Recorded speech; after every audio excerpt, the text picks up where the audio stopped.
Hallelujah. प्रभु का धन्यवाद करते हाँ इस सुंदर सुंदर सोहने समय दे जो प्रभु ने साड़ी सब की जिंदगी में दिता है। हुण असीं प्रभु जी के पवित्र वचन को सुन जा रहे हैं। पर अज का वचन साडे सारियां दी उन्नति दे लई होएगा। आमीन। आओ असीं प्रभु के इस पवित्र वचन के चलांगे, ध्यान लगांगे, पढ़ांगे। इब्रानियों की किताब 3 अध्याय 7 नंबर वचन पढ़ांगे।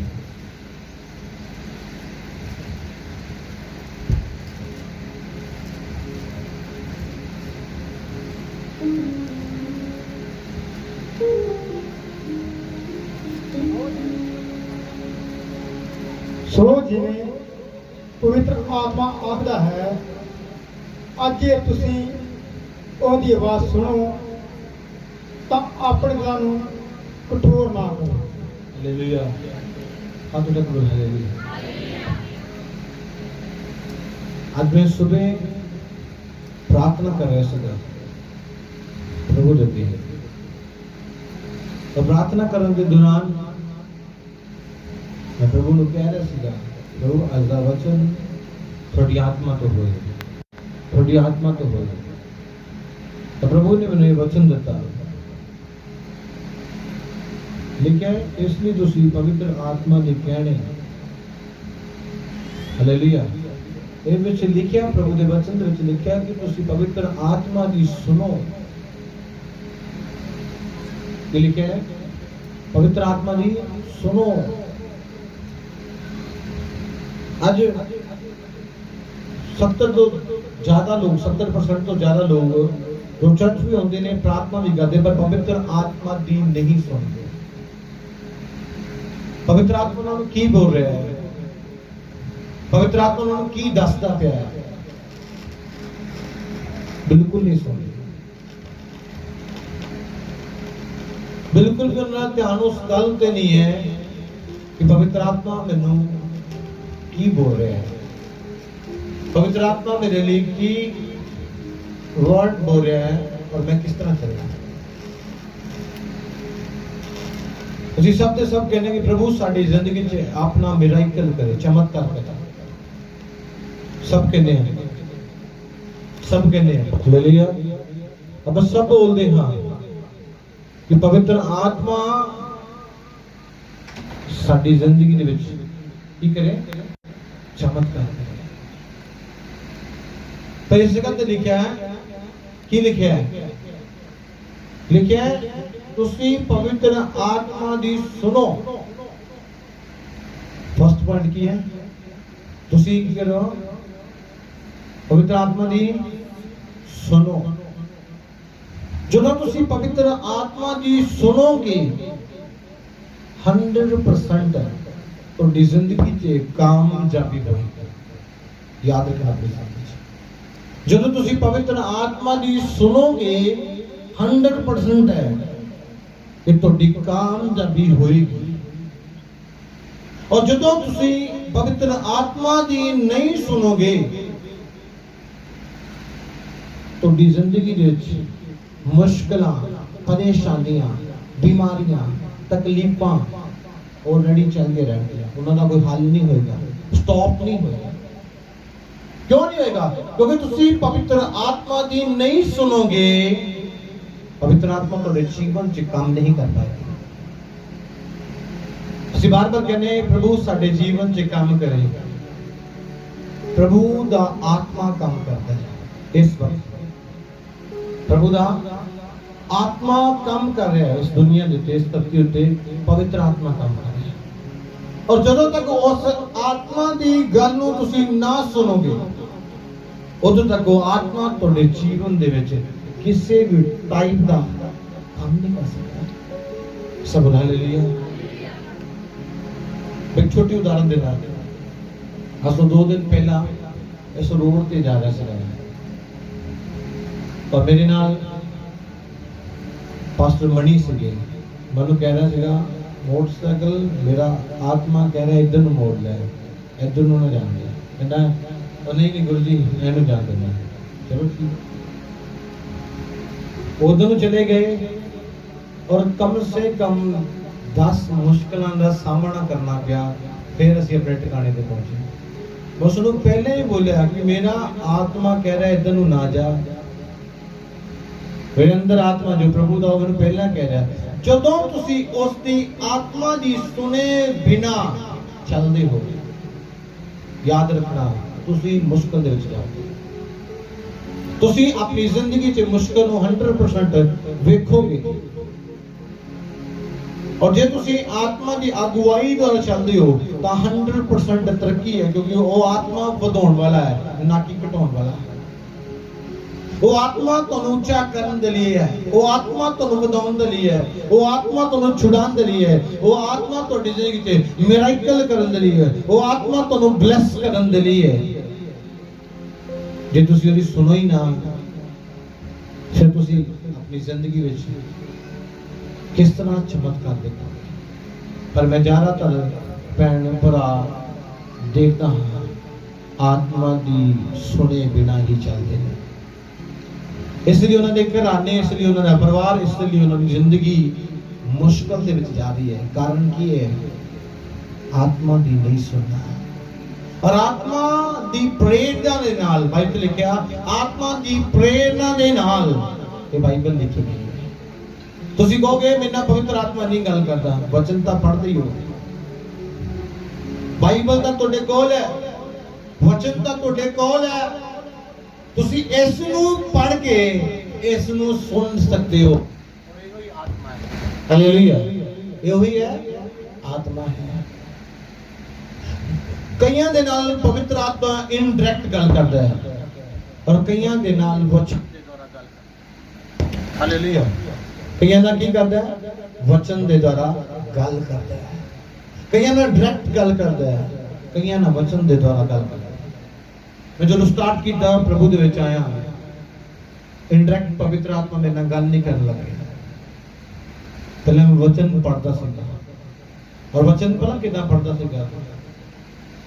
24 ਘੰਟੇ, ਇੱਕ ਮਿੰਟ ਦੀ ਸਟਾਪ ਨਹੀਂ।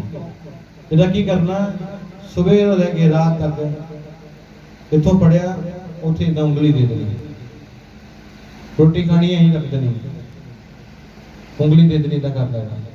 ਟ੍ਰੇਨ ਤੇ ਜਾਣਾ, ਬੱਸ ਤੇ ਜਾਣਾ, ਪੈਦਲ ਜਾਣਾ, ਇਦਾਂ ਹੀ ਕਰ ਲੈਣਾ। ਜਿੱਥੇ ਦਿਲ ਕੀਤਾ ਉੱਥੇ ਉਂਗਲੀ ਕੱਢੀ, ਰੋਡ ਤੇ ਹੀ ਫਿਰ ਤੁਰੇ ਜਾਣਾ। ਫਿਰ ਉਸ ਵਚਨ ਨੂੰ ਪੜ੍ਹਦਾ ਗਿਆ। ਫਿਰ ਇੱਕ ਦਿਨ ਪਵਿੱਤਰ ਆਤਮਾ ਗੱਲ ਕਰਨ ਲੱਗ ਗਿਆ। ਇੱਕ ਭੈਣ ਮੇਰੇ ਕੋਲ ਆਈ, बहुत बीमार सी, बहुत ज्यादा बीमार सी, बहुत परेशान सी। उस दिन पवित्र आत्मा ने मेरे नाल पहली बार गल की। प्रभु ने बोलिया, उस तो पहला मैं कभी किसी के हाथ नहीं रखा सीगा। पवित्र आत्मा ने ते हाथ रख, और ये ज्यादा समय नहीं, 1 ਤੋਂ 1.5 मिनट ਦੇ ਵਿੱਚ बिल्कुल चंगी हो जाए। ठीक है, मैं उसी वक्त उठे ਉਹਦੇ ਤੇ ਹੱਥ ਰੱਖਦਾ। ਮੇਰੇ ਲਾਗੇ ਵਾਲੇ ਸਾਰੇ ਦੇਖਣ ਲੱਗੇ ਕਿ ਇਹਨਾਂ ਨੇ ਕਦੇ ਹੱਥ ਨਹੀਂ ਰੱਖਿਆ, ਅੱਜ ਪਹਿਲੀ ਵਾਰ ਰੱਖਿਆ। ਉਸ ਤੋਂ ਬਾਅਦ ਪੁੱਛਿਆ, ਮੈਂ ਉੱਠ ਪੈਣ, ਬਿਲਕੁਲ ਠੀਕ। ਸੁਭਾਨ ਅੱਲਾਹ। ਪਵਿੱਤਰ ਆਤਮਾ ਦੀ ਸੁਣੋਗੇ, सक्सेसफुल हो जाओगे, कामयाबी होती है। पवित्र आत्मा दी नहीं सुनोगे, इस वचन दी नहीं सुनोगे, हालात तो बिगड़नगे, सुधरनगे नहीं।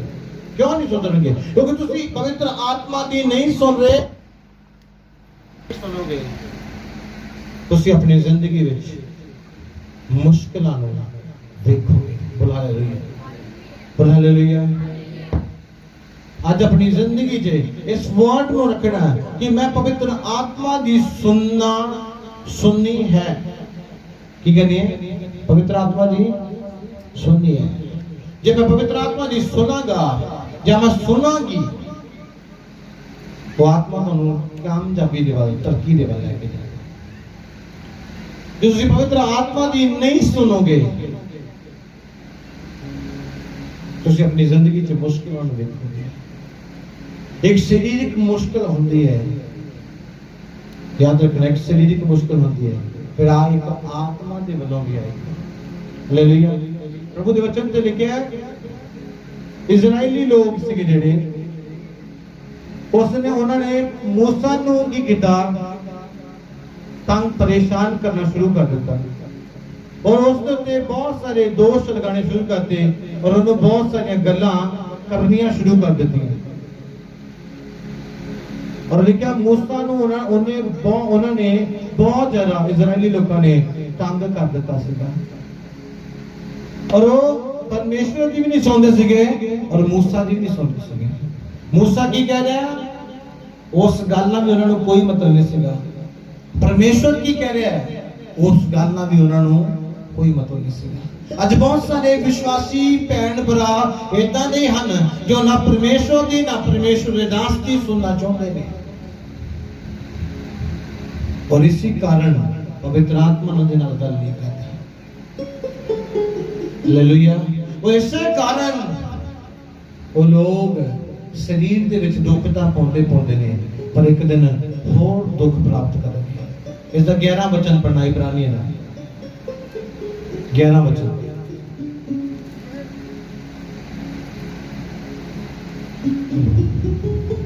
जिवें मैं अपने गुस्से विच सौ खाधी कि यह मेरा आराम विच कदे ना वड़ना। सब हालेलुया। लिखिया की लिखिया इस जगह पे यहोवा परमेश्वर के वचन, यहोवा परमेश्वर बोल रहे ने, कहते जिवें मैं एक कसम सौं खाधी, ये मेरे कदे आराम दे घर विच प्रवेश नहीं होंगे। सब हालेलुया। कौन लोग उसके आराम दे घर च प्रवेश नहीं होंगे? जो आत्मा दी नहीं सुनते, जो परमेश्वर दी नहीं सुनते, जो परमेश्वर दी इच्छा के अनुसार नहीं चलते। लिखा मेरे आराम दे घर विच प्रवेश नहीं करते। एक शरीर में दुख एक आत्मा से मिलेगा उसके बाद। आज मैं तुहानू दसना चाहता हाँ कि तुसी आज अपनी जिंदगी च पवित्र आत्मा नू सुनन वाला जीवन बनाओ, परमेश्वर के वचन के अनुसार चलने वाला जीवन बनाओ। तुसी अपने जीवन दे विच आशीष नू प्राप्त करोगे। जे तुसी आज अपनी जिंदगी विच बिना आत्मा दी सुने और बिना परमेश्वर के दास दी सुने चलते हो और ना वचन के अनुसार चलते हो, तो बाइबल दसदी है इजराइली लोगों को परमेश्वर ने क्यों बोलिया कि मेरे आराम दे घर ते प्रवेश नहीं करती, क्योंकि वो परमेश्वर दी नहीं सुनते सके। वो अपनी मूसा दी नहीं सुनते सके। मूसा ने उन्होंने क्या कि साडे नाल परमेश्वर नहीं है, साडे नाल परमेश्वर है। उन्होंने सुनी नहीं, वो नहीं सुनते। वो मूसा नूं कहंदे तू इजराइल नूं तो मिस्र विचों इसलिए छुड़ा के लाया कि असीं पानी तो प्यासे मर जाइए, इसलिए छुड़ा के लेके आया, इसलिए छुड़ा के लेके आया कि असीं पानी दे प्यासे ही मर जाइए। उन्होंने ना मूसा की सुनी ना यहोवा परमेश्वर की सुनी, वो तो अपनी सुनाते सी। अज बहुत सारे जन इदां दे है, ना ओदा ना पास्टर दी मनदे ने ना परमेश्वर दी, वो तो अपनी सुनाते ने, कहना नहीं मैं तो ना कहना। इसी कारण इस कारण थोड़ी जिंदगी च बेटर नहीं हो रहा। मैं नहीं कहता तुसी मेरी पवित्र आत्मा दी सुनो, जो पवित्र आत्मा बोल रहा है उसनो सुनोगे तुसी अपनी जिंदगी च बेटर और सुंदर वेखोगे। जे तुसी उसनो नहीं सुनोगे तुसी अपनी जिंदगी च वधिया बेटर नहीं वेख सकते। क्यों? क्योंकि पवित्र आत्मा दी सुनने वाले लोग तरक्की और सक्सेसफुल होते ने। जो पवित्र आत्मा दी नहीं सुनते उस वचन को भी नहीं सुनते जो वचन बोल रहे हैं, वचन जो कह रहा है उसको भी नहीं मानते। लेकिन कहते वो आराम दे घर विच प्रवेश नहीं करती। आज याद रखना, उसके आराम दे घर विच प्रवेश होना चाहते हैं, स्वर्ग जाना चाहते हैं, तो परमेश्वर की सुनिए। इस जगह पे भी साडी जिंदगी च बेटर होएगा, उस जगह पे भी साडे लिए बेटर होएगा। क्यों होएगा? क्योंकि असीं धरती ते रह के परमेश्वर की सुनी और साडा हर एक काम तरक्की वाल गया। हालेलुया। मैं अपनी जिंदगी दसदा, मैं कई बार प्रभु ने मना भी कर दिता, कई बार कुछ गलतियां मैं भी कर दी जिंदगी में, मैं उस चीज कर देना। उस तो बाद बहुत बड़िया मुसीबतों का सामना करना पैदा है। पर मैं हमेशा निर्णय किया है, हर समय पहला तो किया है प्रभु की अगुवाई तो बिना एक कदम नहीं। मैंने दुनिया नहीं चाहिए, लोग नहीं चाहिए, मैंने प्रभु चाहिए। सब बोला हालेलुया। और देखा एक ऐसा मूसा सीगा जो परमेश्वर दी सुनता सीगा। आज बोलते हो तुसी उस दी सुन के चलोगे, मैं ਤੁਹਾਨੂੰ ਕਹਿ ਰਿਹਾ वचन ਤੁਹਾਨੂੰ ਕਹਿ ਰਿਹਾ ਹੈ ਤੁਹਾਡੀ ਤਰੱਕੀ 100% ਹੈ। ਤੁਸੀਂ ਉਸ ਦੀ ਸੁਣ ਕੇ ਨਾ ਚੱਲੋਗੇ, ਤੁਸੀਂ ਉਸ ਦੀ ਮਰਜ਼ੀ ਦੇ ਦੁਆਰਾ ਆਪਣੀ ਮੈਨੇਜ ਨਹੀਂ ਕਰੋਗੇ, ਤੁਸੀਂ ਉਸ ਦੀ ਮਰਜ਼ੀ ਦੇ ਦੁਆਰਾ ਆਪਣੇ ਘਰਾਣੇ ਨੂੰ ਨਾ ਚਲਾਓਗੇ, ਤੁਸੀਂ ਉਹਦੀ ਮਰਜ਼ੀ ਦੇ ਦੁਆਰਾ ਆਪਣਾ ਬਿਜ਼ਨਸ ਨਹੀਂ ਕਰੋਗੇ, ਯਾਦ ਰੱਖਣਾ ਤਰੱਕੀ ਨਹੀਂ ਆਏਗੀ। ਤੁਸੀਂ ਉਸ ਦੀ ਮਰਜ਼ੀ ਦੇ ਅਨੁਸਾਰ ਆਪਣੀ ਮੈਨੇਜ ਕਰਵਾਓਗੇ, ਤੁਸੀਂ ਉਸ ਦੀ ਮਰਜ਼ੀ ਦੇ ਅਨੁਸਾਰ ਆਪਣਾ ਘਰ ਚਲਾਓਗੇ, ਤੁਸੀਂ ਉਸ ਦੀ ਮਰਜ਼ੀ ਦੇ ਅਨੁਸਾਰ ਆਪਣਾ ਬਿਜ਼ਨਸ ਚਲਾਓਗੇ, 100% ਤਰੱਕੀ ਹੈ। ਤੁਸੀਂ ਉਸ ਦੀ ਮਰਜ਼ੀ ਦੇ ਨਾਲ ਆਪਣੇ ਘਰ ਦੇ ਕੰਮਾਂ ਨੂੰ ਕਰੋਗੇ ਜਿਸ ਤਰ੍ਹਾਂ ਤੁਹਾਨੂੰ ਬਾਈਬਲ ਔਰ ਪਰਮੇਸ਼ਰ ਦਾ ਵਚਨ ਦੱਸਦਾ ਹੈ, ਤੁਸੀਂ ਹਰ ਵਕਤ ਸਕਸੈਸਫੁਲ ਹੋਵੋਗੇ। ਕਿਉਂ? ਕਿਉਂਕਿ ਉਹਦਾ ਆਤਮਾ ਕਹਿੰਦਾ ਹੈ ਤਰੱਕੀ ਦਾ ਆਤਮਾ ਹੈ। ਸਭ ਹਾਲੇਲੂਇਆ ਹਾਲੇਲੂਇਆ। ਅੱਜ ਆਪਣੀ ਜ਼ਿੰਦਗੀ ਵਿੱਚ ਅਸੀਂ ਇਸ ਵਾਰਡ ਨੂੰ ਰੱਖਣਾ ਕਿ ਮੈਂ ਪਵਿੱਤਰ ਆਤਮਾ ਦੀ ਅਗਵਾਈ ਨੂੰ ਆਪਣੇ ਜੀਵਨ 'ਚ, ਜਿਸ ਤਰ੍ਹਾਂ ਮੈਨੂੰ ਪ੍ਰਭੂ ਦਾ ਆਤਮਾ ਪ੍ਰਭੂ ਦਾ ਦਾਸ ਹੋ ਰਿਹਾ ਆਤਮਾ ਦੇ ਵਿੱਚ, ਉਸ ਰੀਤੀ ਦੇ ਨਾਲ ਚੱਲਾਂ। ਮੈਂ ਚੱਲਾਂਗਾ ਉਸ ਰੀਤੀ ਨਾਲ ਆਪਣੀ ਮੈਨੇਜ ਕਰਾਂਗਾ, ਉਸ ਰੀਤੀ ਨਾਲ ਆਪਣੇ ਪਰਿਵਾਰ ਨੂੰ ਚਲਾਵਾਂਗਾ, ਉਸ ਰੀਤੀ ਨਾਲ ਆਪਣੇ ਬਿਜ਼ਨਸ ਨੂੰ, ਉਸ ਤਰੀਕੇ ਨਾਲ ਆਪਣੀ ਜ਼ਿੰਦਗੀ, ਉਸ ਰੀਤੀ ਦੀ ਰਿਸ਼ਤੇਦਾਰੀ। ਹਾਲੇਲੂਇਆ। ਬਾਈਬਲ ਲਿਖਿਆ ਤੇਰੇ ਰਿਸ਼ਤੇਦਾਰ, ਤੇਰੇ ਮਾਂ, ਤੇਰੇ ਭਰਾਓ ਨੇ ਜੋ ਵਚਨ ਨੂੰ ਮੰਨਦੇ ਨੇ, ਉਸ ਦੀ वचन वाली तोड़ी रिश्तेदारी है, उसके वचन वाली तोड़े दोस्त है, उसकी उस वचन वाली तोड़ा बैंक को उठना बिजनेस साची उसके वचन वाला है। विश्वास करना परमेश्वर उन्हें ऐसा बदल वाला है तुसी सोच नहीं सकते। सब हालेलुया। जो मैं चर्च शुरू किया सीगा तां इस चर्च दे विच 20 लोग होंदे सीगे, 20 लोग होंदे सीगे चर्च विच, और पवित्र आत्मा की अगुवाई अपने जीवन च कदे नहीं छड्डी। जिस तरह प्रभु ने बोलिया मैं उस तरह करदा गया, और 20 लोगों तो आज 800 लोग आ रहे हैं, और 800 लोग आ रहे हैं, और बाहर भी साडे चर्च दियां जेडे चर्च होर मेरे नाल जिने भरा सीगे सेवा कर रहे ने, और कितनी दूर तक ये चर्च दी सेवकाई फैल गई आत्मा की अगुवाई के द्वारा। आज तुसी अपने घराने नूं फैलाना चाहते हो, तुसी अपने बच्चों नूं तरक्की देना चाहते हो, तो पवित्र आत्मा दी सुनना पड़ेगा। पवित्र आत्मा तुहानूं जिस तरह का भी आदेश देगा, मुश्किल वाला, बीमारी वाला, तकलीफ वाला, जिस तरह भी उस हुक्म उस आदेश नूं पूरा करना पड़ेगा। कई बार पवित्र आत्मा सानू दुख दे च रखदा है कि तू इस जगह रुक, इस दुख विच खड़ा हो, मैं तैनूं देख रहा, और तुसी उस दुख विच पवित्र आत्मा दी सुनदे होया भी खड़े रहोगे। मेरा विश्वास है उस दुख दे नालों बहुत बड़ा आनंद और सुख तुहाडी जिंदगी दा हिस्सा होएगा। हालेलुया। तुसी उस बीमारी दे, उस तकलीफ दे समय विच भी परमेश्वर की आराधना कर रहे हो। मैनूं सेवा करदे नूं 5 साल हो चुके, और बहुत वड्डियां वड्डियां मुश्किलां दा सामना करना पिया। उन्हां मुश्किलां दे विच भी पवित्र आत्मा दी अगवाई दे द्वारा चलदा है। हालेलुया। सब हालेलुया। पवित्र आत्मा की अगवाई नूं छड्डिया नहीं। लोकां ने विरोध किया, दोष लाए, इल्जाम लगाए, बहुत कुछ होया। पवित्र आत्मा कहते शांत रह, शांत रह, चुप, किसी ने जवाब नहीं देना। और मैं अपने आप के अंदर रो लेता सीगा, पर शांत रहता सीगा। और एक दिन तरक्की आई, और बहुत ज्यादा तरक्की आई। मेरी सोच खत्म हो गई कि परमेश्वर मैनू कदे भी इन्हें लोगों से खड़ा करेगा और मैं वचन सुनूंगा। आज मैं तुम स्पेशली बोल रहा हूं, पवित्र आत्मा उसके वचन की सुनना शुरू करो। वचन ही आत्मा है और आत्मा ही वचन है। मैं तुम पहला भी इस वचन को सुना चुका कि आत्मा ही सब कुछ है, और आत्मा ही यीशु है, आत्मा ही वचन है, आत्मा ही जीवन है।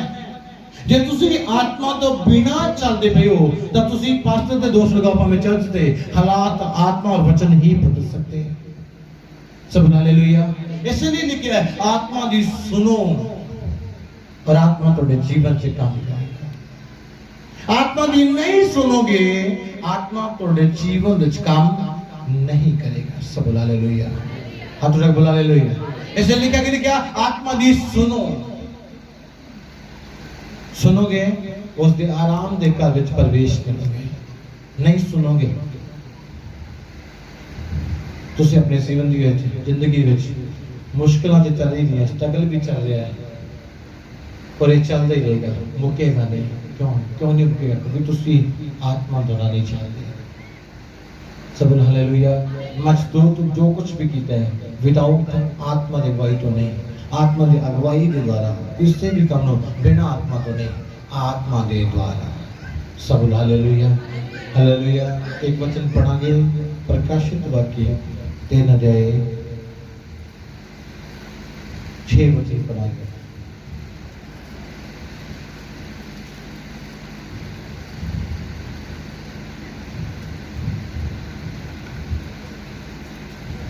जे दे कानून ਹਨ सो सुने कि आत्मा कलीसिया ਨੂੰ ਕੀ ਆਖਦਾ ਹੈ। सब हालेलुया। हालेलुया।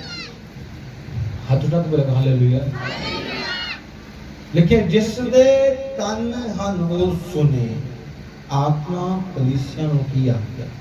इस जगह भी प्रभु का वचन कह रहा है कि सानू आत्मा दी सुननी चाहिए। इस जगह वचन की कह रहा है? आत्मा दी सुनो। किदी सुनो? आत्मा दी सुनो। तुसी आत्मा दी सुनोगे क्यों ना औलाद होए, क्यों ना तुसी गवाइयां दे नाल खड़े होगे, क्यों ना तुहाडी परिस्थितियां बदलणगियां, क्यों नहीं तुहाडे घरां चों बीमारियां भजणगियां। तो सुनोगे नहीं आत्मा दी, मुश्किल तो बड़ी रहेगी। तो कोई भी काम करो तो पहला आत्मा दी सुनना, पूछना पवित्र आत्मा को। पर हर वक्त प्रभु अगवाई कर देना, इस तरह नहीं, इस तरह कर, इस तरह नहीं, इस तरह कर, आ चीज ना कर। आज तो सब को कहना चुना लिखिया आत्मा दी सुनो, आत्मा दी सुनो। और इस वचन को ਅਸੀਂ पढ़ सकते हैं, इस ਵਿੱਚ कम से कम 6 तो 7 बार लिखा है आत्मा दी सुनो। सब हालेलुया। कि लिखा आत्मा दी सुनो। 2 दी 29 च लिखा, 3 दी 6 च लिखा, 3 दी 13 च लिखा, कि भी लिखा है हालेलुया। लिखा है क्यों लिखा है? क्योंकि विदाउट आत्मा तो परिस्थितियां नहीं बदल सकती, और बिना आत्मा तो कोई तरक्की नहीं है। क्योंकि बाइबल में लिखा आत्मा तोड़ा सहायक है। आत्मा दी मदद तोनू, आत्मा दी मदद तोनू चाहिए ही चाहिए है। बिना आत्मा दी मदद तो तुसी आत्मिक जीवन भी नहीं गुजार सकते, और आत्मिक की तरक्की भी नहीं पा सकते, और अपने हालात भी नहीं बदल सकते। आज तो अगुवाई करेगा उसका आत्मा, उसका वचन। और आज अपने अंदर ऐसा जीवन बनाओ कि मैं आत्मा दी सुननी है। यानी कि इंसान जी सुन के पाप करना, इंसान के पीछे जितना तुम थोड़ा दोस्त मित्र थोड़ा फ्रेंड कह रहा है उस तरह नहीं, जिस तरह आत्मा कह रहा है। थोड़ी तरक्की सब हावी हजरत गुलामी